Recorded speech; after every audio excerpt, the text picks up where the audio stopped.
రాకా సుధాకర్ గారు అనువాదం చేయవలసిందిగా కోరుతున్నాను.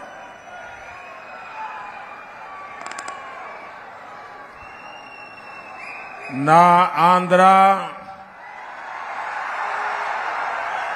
కుటుంబ సభ్యులందరికీ నమస్కారాలు.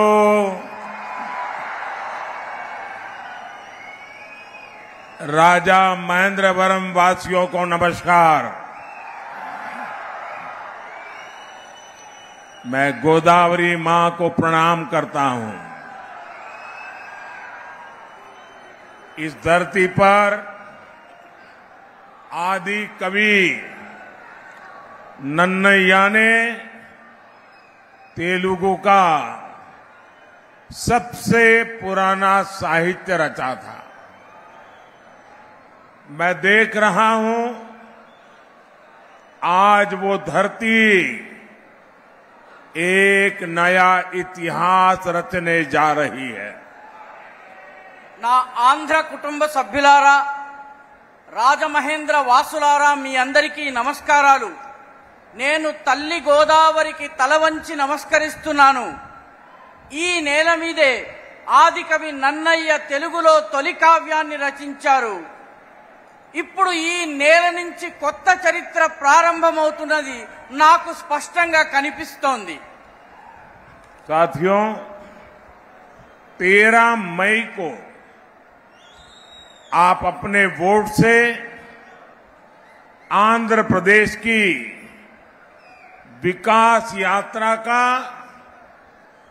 नया अध्याय शुरू करेंगे. लोकसभा चुनाव में तो एनडीए रिकॉर्ड बनाएगी ही, आंध्र विधानसभा में भी अगले 5 साल के लिए एनडीए सरकार तय हो जाएगी. ये विकसित आंध्र प्रदेश, विकसित भारत की तरफ बहुत बड़ा कदम होगा. साथियों, मैं साफ देख रहा हूं, मैं अभी यहां उड़ीसा से आ रहा हूं. वहां भी असेंबली के चुनाव चल रहे हैं, यहां भी असेंबली के चुनाव है. इस समय देश में जितने भी विधानसभा के चुनाव चल रहे हैं, सब में एनडीए की सरकार बनेगी. మిత్రులారా, 13 మే 13వ తారీఖున మీ ఓటుతో ఆంధ్రప్రదేశ్లో ఒక అభివృద్ధి యాత్రలో ఒక కొత్త అధ్యాయాన్ని మీరు ప్రారంభించబోతున్నారు. లోకసభ ఎన్నికల్లో ఎన్డీఏ విజయం సాధించి తీరుతుంది. కానీ దానితో పాటు ఆంధ్రప్రదేశ్ విధానసభలో రానున్న 5 సంవత్సరాలు ఎన్డీఏ ప్రభుత్వం ఉండబోతోంది.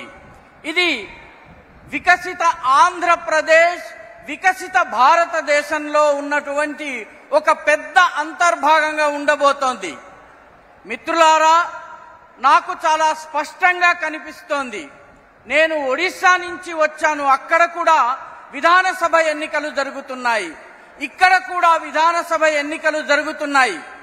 దేశం మొత్తం మీద ఎక్కడెక్కడ విధానసభ ఎన్నికలు జరిగాయో అన్ని చోట్ల ఎన్డీఏ ప్రభుత్వం ఏర్పాటు కాబోతోంది. साथियों, इस चुनाव में एक और कांग्रेस पार्टी है और दूसरी ओर वाईएसआर कांग्रेस है.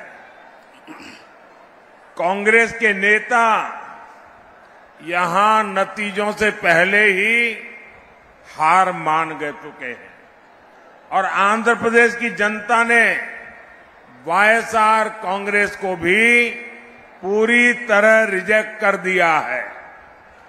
आंध्र प्रदेश में वाईएसआर कांग्रेस को पूरे 5 इयर्स का अवसर मिला. इन्होंने ये 5 इयर्स भी बर्बाद किए और आंध्र को भी विकास में पीछे कर दिया. మిత్రులారా, ఈ ఎన్నికల్లో రెండు ప్రమాదాలు ఉన్నాయి.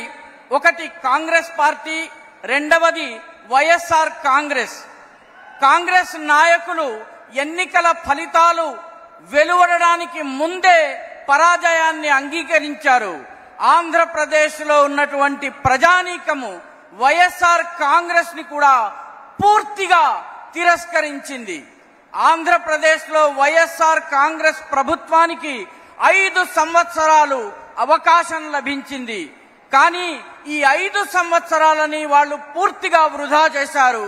అంతేకాకుండా ఆంధ్రప్రదేశ్ అభివృద్ధిని కూడా వెనక్కి వెళ్లేలా చేశారు. साथियों, जब चंद्रबाबू जी की सरकार थी तब ये राज्य विकास के टॉप पर था, लेकिन वाईएसआर कांग्रेस ने यहां विकास की गाड़ी को पटरी से उतार दिया। जनता के हित में काम करने के बजाय इस सरकार ने तो उल्टा आंध्र प्रदेश को ही भारी कर्ज में डुबो दिया। इसलिए देश हो या प्रदेश, आज विकास का एक ही गारंटी है और वो गारंटी है एनडीए। మిత్రులారా, అవిభక్త ఆంధ్రప్రదేశ్ ఉన్నప్పుడు చంద్రబాబు నాయుడు గారి ప్రభుత్వం ఉండింది.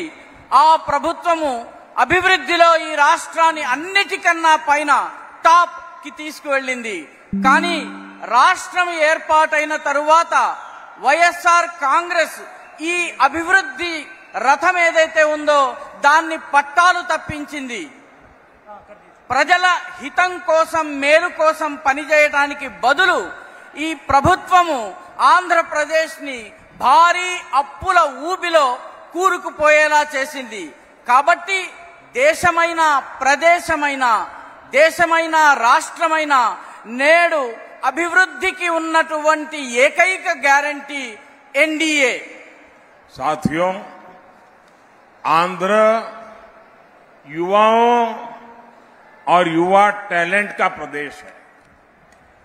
टेक्नोलॉजी में आपकी काबिलियत का लोहा पूरी दुनिया मानती है।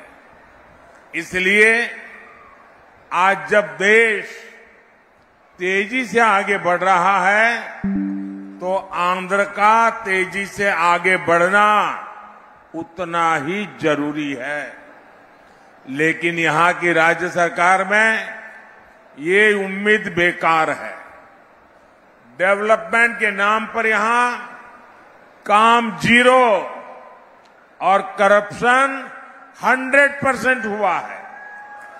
यहां केंद्र सरकार के प्रोजेक्ट्स को डीले करके जनता के हित को डिरेल कर दिया है। इसलिए राज्य और केंद्र में जब एनडीए की डबल इंजन सरकार होगी तो सभी रुके काम पूरे होंगे।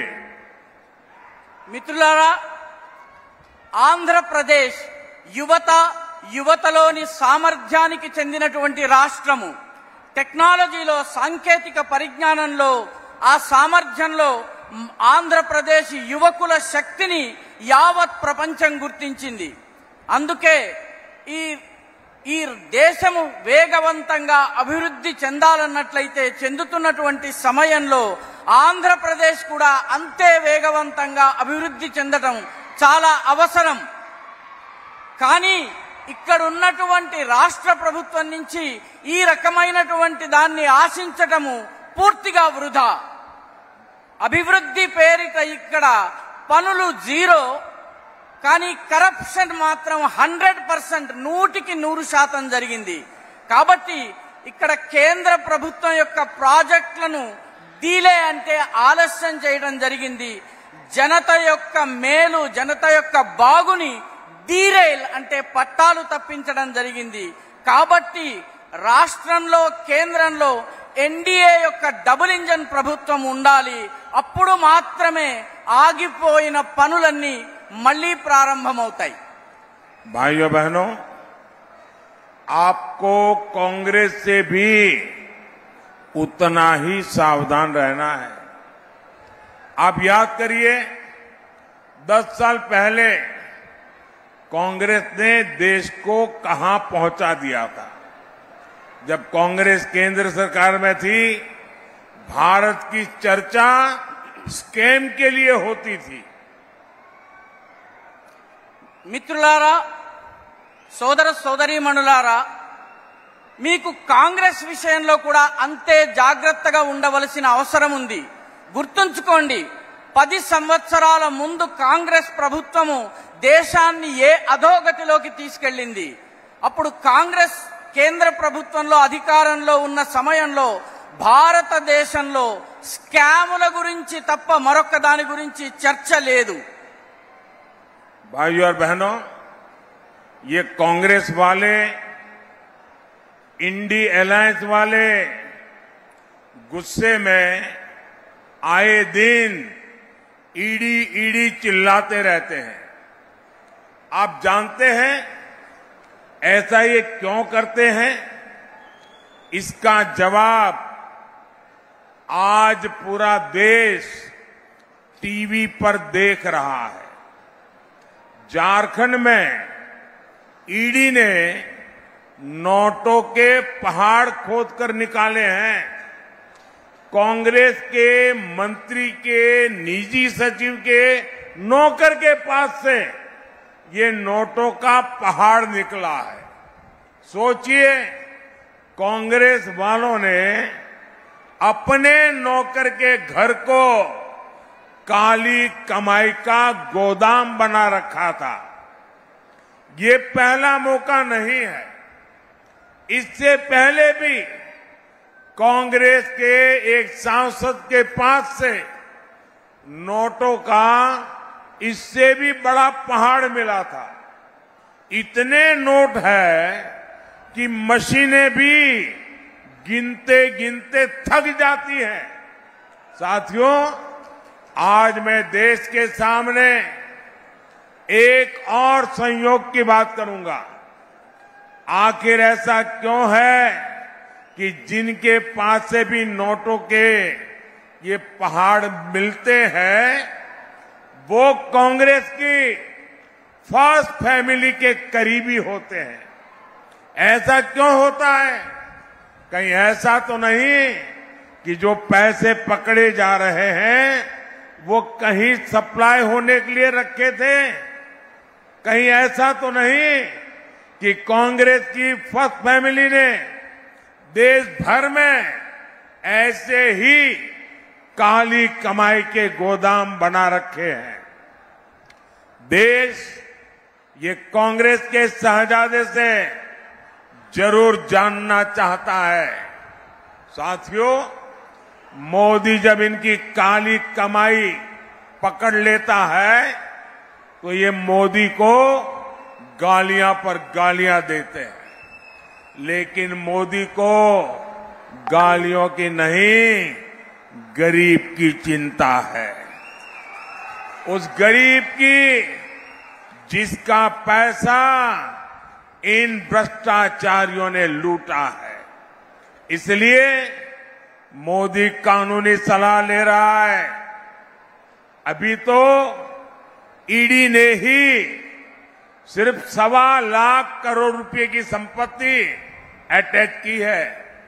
अगर पूरा मिलाकर देखेंगे तो कई लाख करोड़ रुपए जब्त हुए हैं।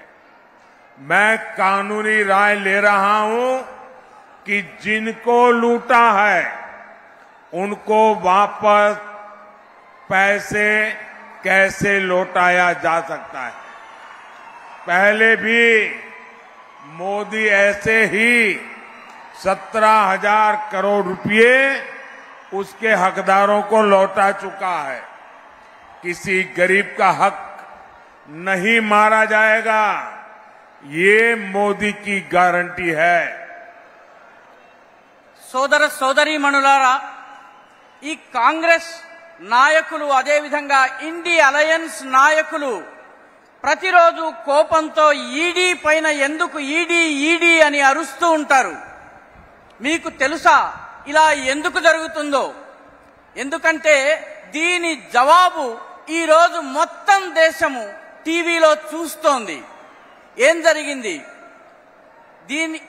జార్ఖండ్లో ఈడీ ఒక డబ్బుల కొండని, నోట్ల కొండని తవ్వి వెలికి తీసింది. కాంగ్రెస్ యొక్క మంత్రి యొక్క సెక్రటరీ గారి ఇంట్లో పనిచేసే నౌకరి ఇంట్లో డబ్బుల కొండ లభించింది. ఒక్కసారి ఆలోచించండి. కాంగ్రెస్ వాళ్ళు తమ ఇంట్లో కూడాను తమ నల్లధనపు ఆదాయాన్ని దాచిపెట్టే గోదాములు తయారు చేస్తున్నారు. ఇలా జరగడం మొదటిసారి కాదు. ఇంతకు ముందు కూడా కాంగ్రెస్ కి సంబంధించిన ఒక ఎంపీ దగ్గర ఇదే రకంగా డబ్బులకు సంబంధించిన పెద్ద కొండ లభించింది. కొండంత కరెన్సీ లభించింది. ఎంత డబ్బు లభించిందంటే నోట్ల మెషిన్తో లెక్కించినా కూడాను ఆ నోట్ల మెషిన్లు పనిచేయనటువంటి పరిస్థితి, అవి అలిసిపోయినటువంటి పరిస్థితి. మిత్రులారా, ఈరోజు దేశం ముందు మరొక్క విషయాన్ని నేను ఉంచదలుచుకున్నాను. ఎందుకు కేవలం కాంగ్రెస్ పార్టీ వాళ్లకు చెందిన వాళ్ళ ఇంట్లోనే ఈ నోట్ల కొండలు, ఈ కట్ల పాములు లభిస్తున్నాయి? ఎందుకు వీళ్ళందరి దగ్గర ఈ రకమైనటువంటి ధనం లభిస్తోంది? వీళ్ళందరికీ కాంగ్రెస్ యొక్క ఫస్ట్ ఫ్యామిలీ, అంటే కాంగ్రెస్ లో ఉన్నటువంటి నెంబర్ 1 ఫ్యామిలీ ఏదైతే ఉందో వాళ్లకు వీళ్ళందరూ సన్నిహితులు ఎందుకు అవుతారు? ఈ నోట్లు ఏవైతే లభిస్తున్నాయో ఇవన్నీ ఏదైనా సప్లై చేయడం కోసం దాచారా? ఒక సప్లై లైన్ లో భాగంగా, లేదా ఇవన్నీ కూడాను ఫస్ట్ ఫ్యామిలీకి చెందినటువంటి తొలి కుటుంబానికి సంబంధించిన నోట్లు దాచే వ్యవస్థ. కాబట్టి ఆలోచించవలసిన విషయం ఏంటంటే, కాంగ్రెస్ యొక్క రాకుమారుడు ఎవరైతే ఉన్నారో ఆయన దగ్గర నుంచి జాతి జవాబును ఆశిస్తోంది. మిత్రులారా, దేశంలో మోదీ ఇటువంటి నల్ల ఆదాయం ఏదైతే ఉందో దీనిని పట్టుకోగానే వీళ్ళందరూ కూడాను మోదీని తిట్టుతూ ఉంటారు, విమర్శిస్తూ ఉంటారు, శాపనార్థాలు పెడుతూ ఉంటారు. కాబట్టి లేకిన్ మోదీ తిట్లతో భయపడేటటువంటి వ్యక్తి కాదు. ఆయన పేదల గురించి పనిచేసేటటువంటి వ్యక్తి. అందుకే మోదీ ఒక కొత్త చట్టాన్ని తీసుకొచ్చేందుకు న్యాయ నిపుణులతో చర్చిస్తున్నారు. ఈడీ కేవలము 1,25 కోట్ల రూపాయల సంపదను మాత్రమే అటాచ్ చేసింది. కానీ ఇవన్నీ కలుపుకుంటే లక్షలాది కోట్ల రూపాయలు ఉన్నాయి. కాబట్టి న్యాయ నిపుణుల సలహా తీసుకుని తద్వారా ఎవరైతే దోచుకున్నారో వారి దగ్గర నుంచి డబ్బులు ఎలా తిరిగి తీసుకుని రావాలి అన్నది నేను ఆలోచన చేస్తున్నాను. గతంలో కూడా తీసుకొచ్చిన తరువాత పేదలకు ఎలా ఇవ్వవచ్చును? గతంలో కూడా మోదీ 17,000 కోట్ల రూపాయలను నిజమైన హక్కుదారులకు పంపించారు. గరీబ్ పేదలకు చెందినటువంటి వాళ్ళ హక్కు ఏదైతే ఉందో దాన్ని ఎవరూ లాక్కోవడానికి వీల్లేదు. ఇది నరేంద్ర మోదీ యొక్క గ్యారంటీ.